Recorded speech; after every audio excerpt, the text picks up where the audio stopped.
मधुमक्खी आसन, वैसे इसका नाम है। जिस तरीके से हमने अपने पैर को, हम लोगों ने पैर को आगे करके बैलेंस किया था, अब अपने पैर को पीछे करके बैलेंस करेंगे। एक बार आप सारे देखो, सारे बच्चे देखो, इस तरीके से पैर को पीछे लेके जाएंगे, पीछे लेके जाएंगे, धीरे धीरे बैलेंस बनाते रहेंगे। जैसे जैसे पैर पीछे जाएगा वैसे वैसे हम अपनी पूरी बॉडी आगे लेके आते रहेंगे, पीछे लेके जाएंगे। जहाँ तक हो पा रहा है ये घुटने मुड़ेंगे नहीं, ऐसे ये घुटने बिल्कुल टाइट होने चाहिए।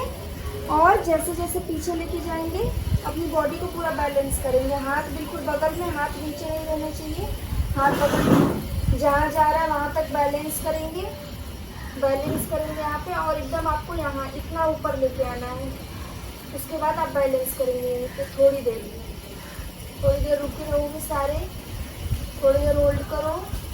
अब जिन बच्चों का ये हो जाता है वो धीरे धीरे हाथ आगे लेकर भी आ सकते हैं। धीरे धीरे अपने एक पैर पे पूरा कंसंट्रेशन, पूरा ध्यान रखो, सारे ध्यान रखते हुए अपने हाथों को आपस में मिलाने का प्रयास करो, कोशिश करो अपने हाथ आप मिले हो। अब हम धीरे धीरे वापस आएंगे। तो इस तरीके से ये इसको बोलते हैं मधुमक्खी आसन। इस तरीके से आप लोगों को पूरा बैलेंस करना है। यही सेम प्रोसेस दूसरे पैर से भी करेंगे। ये बैलेंसिंग का सबसे ज़्यादा अच्छा पोस्चर है, इससे हमारा दिमाग बिल्कुल डाइवर्ट नहीं होता है, बैलेंस होता रहता है। अगर हम अपनी बॉडी को और माइंड को, दिमाग को बैलेंस करना सीख जाएं तो हम हर चीज़ बैलेंस कर सकते हैं। अगर हाथ या पैर हिल रहा हो तो आप अपने हाथों को थाई के ऊपर रख के थोड़ी देर उसका सपोर्ट ले लो। और नहीं हो पा रहा तो दीवार का भी सपोर्ट ले लो, थोड़ी देर सपोर्ट लेके रखो, यहाँ पे होल्ड करो, फिर हाथ साइड में आ जाएंगे, यहाँ पे होल्ड करेंगे। अगर यहाँ तक सबकी बैलेंसिंग अच्छी है, सब बैलेंस कर ले रहे हो, तभी हाथ लेके आगे जाना, नहीं तो गिर जाओगे और फेस पे चोट लग जाएगी। पूरा या तो फेस पे चोट लगेगी या तो आपके घुटने में इंजरी हो जाएगी, घुटने में चोट लगेगी। इसीलिए जब तक ये बैलेंस ना हो तब तक हाथ को ऊपर लेके नहीं आएंगे। और यहीं से पहले इतना गया, फिर बैलेंस किया, फिर ऊपर गया, फिर बैलेंस किया, ऐसे ऐसे आपको धीरे धीरे बैलेंस करना है। ये था। अब हम करेंगे वीरभद्रासन। ये भी बैलेंसिंग का काफ़ी अच्छा पोज है। पहले अपने पैरों को फैला लेंगे, जितना ज़्यादा हो सके उतना ज़्यादा फैलाएंगे। पैर फैला लिया, एक पैर, और ये आगे पीछे ऐसे ऐसे नहीं फैलाना है। दोनों पैर बिल्कुल अलाइनमेंट में, एकदम सीधी लाइन में रहेंगे। दोनों पैर आगे पीछे नहीं होने चाहिए, इस बात का ध्यान रखेंगे सब। एक पैर बिल्कुल सीधा रहेगा और दूसरे पैर को सीधे कर देंगे। एक पैर का फेस सामने की ओर रहेगा और दूसरे पैर का फेस सीधा रहेगा, इधर साइड मुड़ जाएंगे। अब पैर को फोल्ड करेंगे घुटने से यहाँ तक, ये फोल्ड कर लिया। अब यहाँ पे बैलेंस करेंगे। इसके बाद बायां हाथ, अपना बायां घुटना मोड़ा है तो बायां हाथ नीचे रखेंगे और हाथ को ऊपर लेके जाएंगे। अब थोड़ी देर होल्ड करेंगे।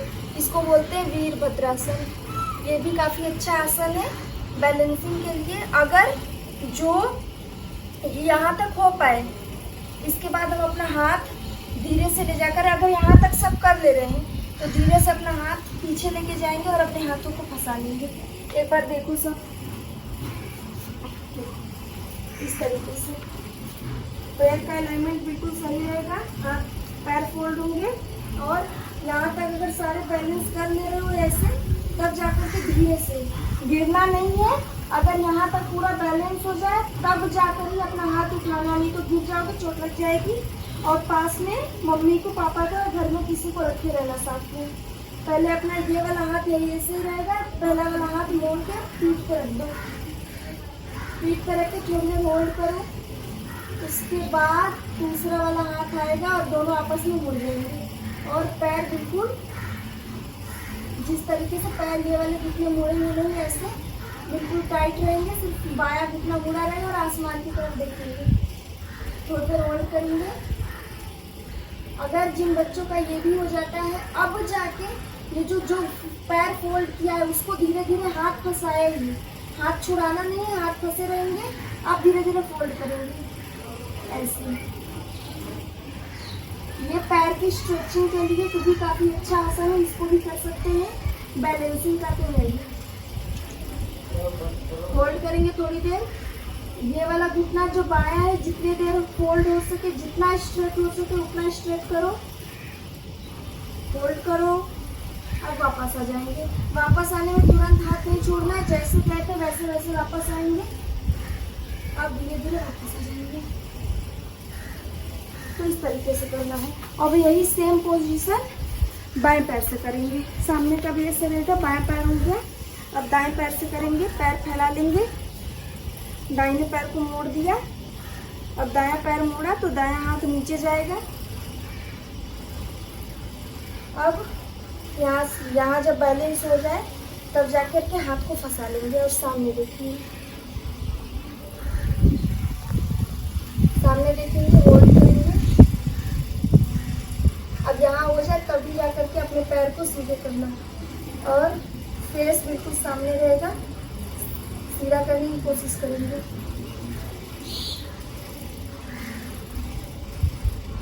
वापस आ जाएंगे।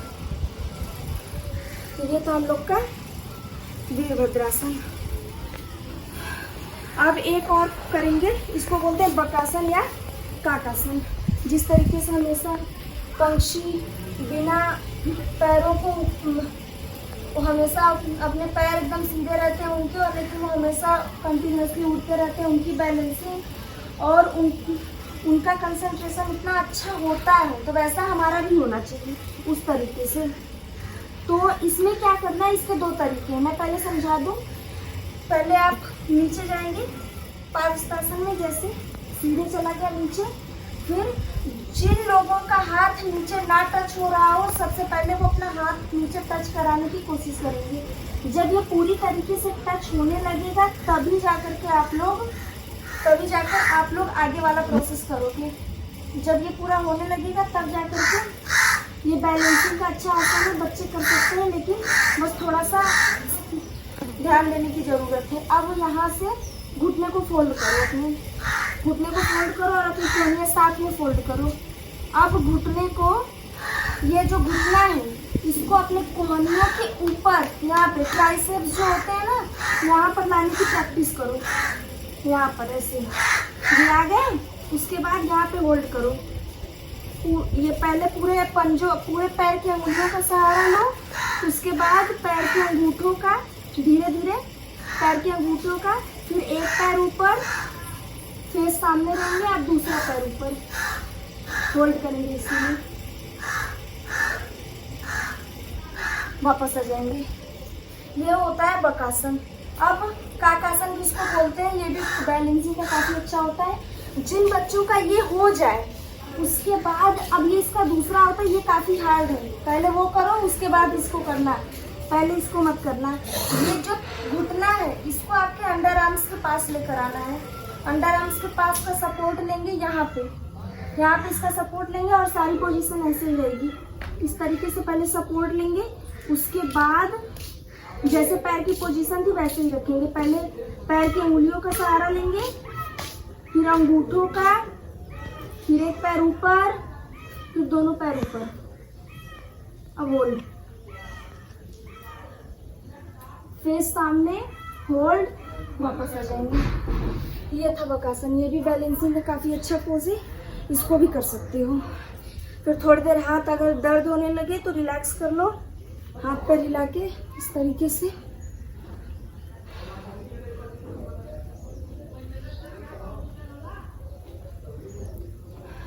अब नीचे आ जाएंगे,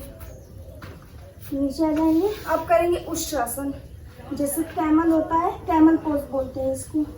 जिस तरीके से कैमल होता है, बिल्कुल एकदम डिसिप्लिन एनिमल होता है, कैमल, काऊ, ये सारे उसी तरीके से जब हम कोई भी आसन करते हैं तो अच्छे से करते हैं, तो जो उस एनिमल के क्वालिटीज़ होती है वो हमारे अंदर भी धीरे धीरे आने लगती है। तो ये भी काफ़ी अच्छा है।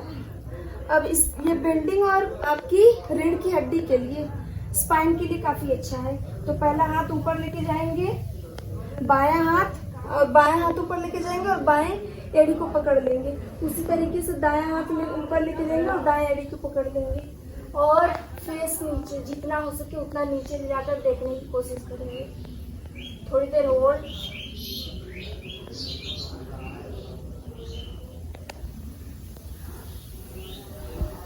आँख बंद कर सकते हैं तो आँख बंद भी कर ले।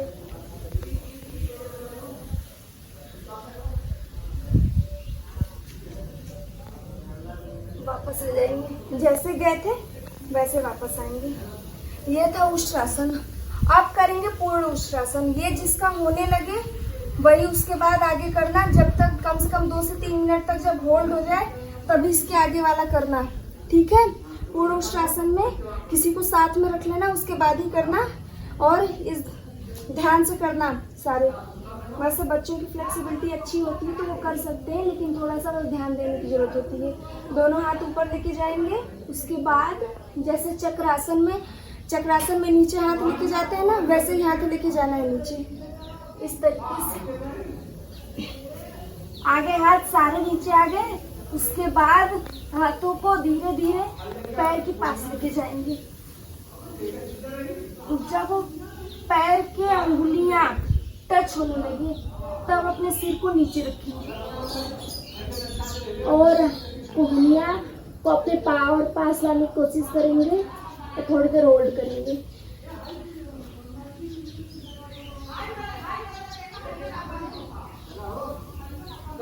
वन, 2, 3, 4, 5, 6, 7, 8, 9, 10।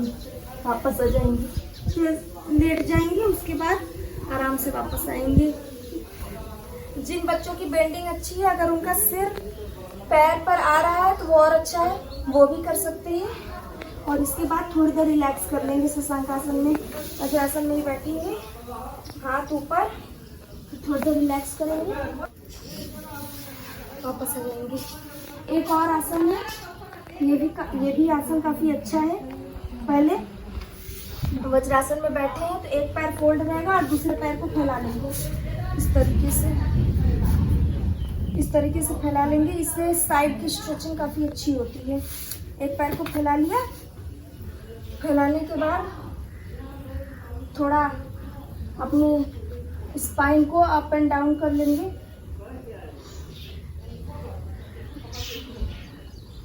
दो से 3 बार। अब पैर उठाएंगे ऊपर, पैर उठा के ये जो पैर का पंजा है कोहनियों के पास लाएंगे, बिल्कुल इस तरीके से। होल्ड, सारे बिल्कुल होल्डिंग के साथ एक एक करना, जल्दबाजी में कोई गिरेंगे नहीं। और स्टेप वाइज, मैं जैसे बता रही हूँ स्टेप वाइज धीरे धीरे। यहाँ पे होल्ड करो, यहाँ पे होल्ड करेंगे, होल्ड हो गया। उसके बाद जब यहाँ पे होल्ड हो जाए तब दूसरा हाथ ऊपर लेके जाएंगे और दोनों हाथ से मिला देंगे। इस तरीके से इसको करना है। ये पूरा कंप्लीट है, हो गया। अब इसी पे एक और आसन है। पैर का अंगूठा पकड़ेंगे, ठीक, और अपने पूरे पंजे को सिर से टच कराना है। ध्यान से कराना, जिसकी बेंडिंग अच्छी रहेगी वही करेंगे, और जिसकी नहीं हो पाए वो सबसे पहले इसको करेंगे, उसके बाद ही आगे बढ़ेंगे, ठीक, ऐसे करना है।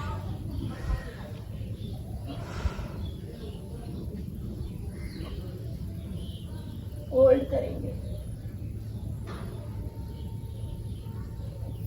वापस आ जाएंगे। इसको बोलते हैं राजकपोत आसन। जो पहला वाला था राजकपोत का वेरिएशन था, ये पूर्ण राजकपोत आसन था। इसको ध्यान से करेंगे, जिसकी बेंडिंग अच्छी रहेगी वही करेंगे। और अब इसको उल्टे साइड से भी कर लेते हैं, इसका काउंटर फोल्ड। तो बैठना वैसे ही है, एक पैर फोल्ड करके एक पैर सीधा करके आराम से बैठेंगे और पैर को ऊपर लेके आया। सेम वही चीज करना है। अगर एक पैर से कर दिया कोई भी आसन एक साइड से, तो उसको दूसरी साइड से करना बहुत जरूरी है। इस तरीके से बॉडी को रिलैक्स भी प्रॉपर तरीके से होता है, नहीं तो फिर मसल्स क्रैम्प्स की और नस चढ़ने की प्रॉब्लम आ जाती है। तो इस बात का ध्यान देंगे सारे। अगर टच हो जा रहा है लेकिन होल्ड नहीं हो रहा है तो एक हाथ नीचे रखोगे सारे।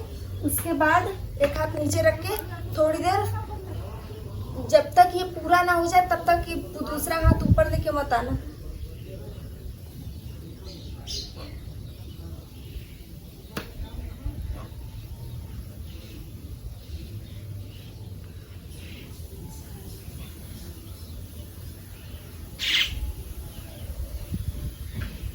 अब वापस आ जाओ और थोड़ी देर रिलैक्स करेंगे शशांकासन में।